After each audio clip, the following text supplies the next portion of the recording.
The next 30 years, these children here will be 2.5 billion. I think I may still be around. I will be part of the 2. Which makes it expensive. We have got a number of steel mills which recycle scrap. But recycled scrap is not as good as integrated steel mill. Yes. From the very good iron ore which we have here. Correct. But now we finally have managed to get somebody. But I had started long ago talking with Tata and so on. And, but this is just one example, like steel industry for the hinterland of Africa. Because you see from here to the ocean is very far. Yes. 1,000 miles to Dar es Salaam. 800 miles to Mombasa. So when you bring steel product, freight alone, Yes, indeed. from far away, freight alone is more important than even the value of. So in order to assist the construction industry, the automobile industry, which we are developing here, like in this case, we have always wanted integrated steel industry in the hinterland of Africa. But now I think we have about solved it. But now there are other copper, lithium, because we are now making electric vehicles here. We are fabricating them ourselves, but we need lithium batteries. Yes. So this is a very clear area where we can collaborate. And then we have the pathogenic industry, the one of diseases, Yes. Pharmaceuticals, vaccines, therapeutics, all that huge area where we make money out of disease. Yes. So if there are diseases, then we could make money out of them. Other people have been doing it for a long time. Yes. So this is the whole huge area of the private companies. These are the ones I encourage most. Now, for the infrastructure, we have worked out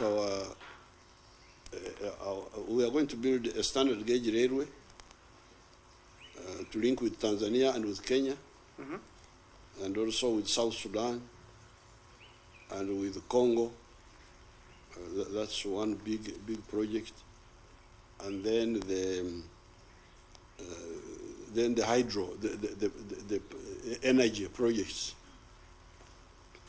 We have got a number of sites on the River Nile for the hydro, but we also have the solar and the nuclear. So we are calculating that we may need about 24,000 megawatts from nuclear and then from other sources. We have formed this African Continental Trade Area, CFTA. We have been working on this from the anti-colonial days. And when we came into power, we started working on it with others, with our brothers. We have succeeded with the East African community. So when you invest in Uganda, or any one of them, then you have the whole market of Uganda, the market of East Africa, the market of the whole of Africa.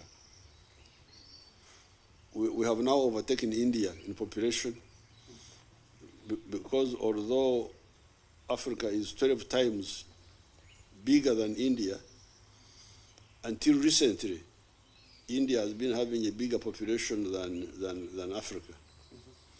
But now we have overtaken you, and in the next 30 years, these children here will be 2.5 billion.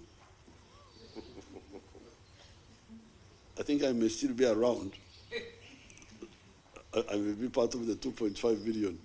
We have been able to collaborate in creating a campus of the Forensic Sciences University. And this is Mr. Modi's personal brainchild in India.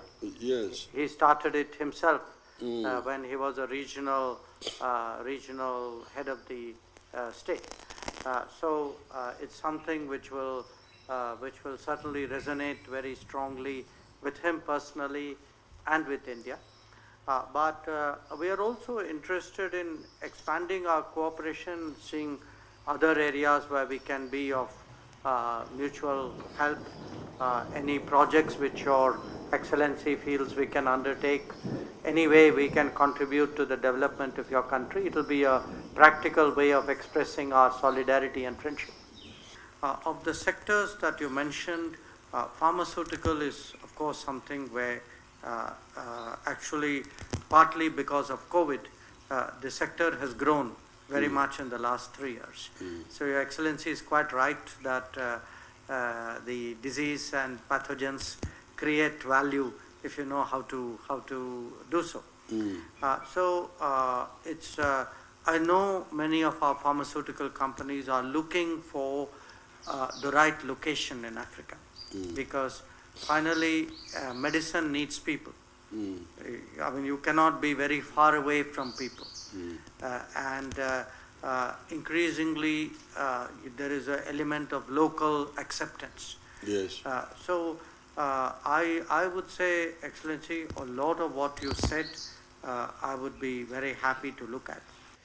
We have a military training team here, which have been with your I know with your academy, and we have made some offers in respect of the Air Force for the Sukhois, and also for electronic upgrades.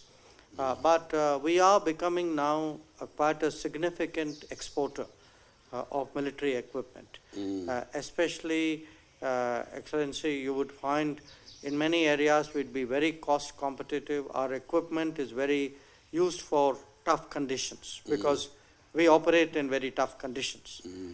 So they are not even the vehicles, the guns. These are meant really for the kind of terrain, ruggedized terrain, which many of us face.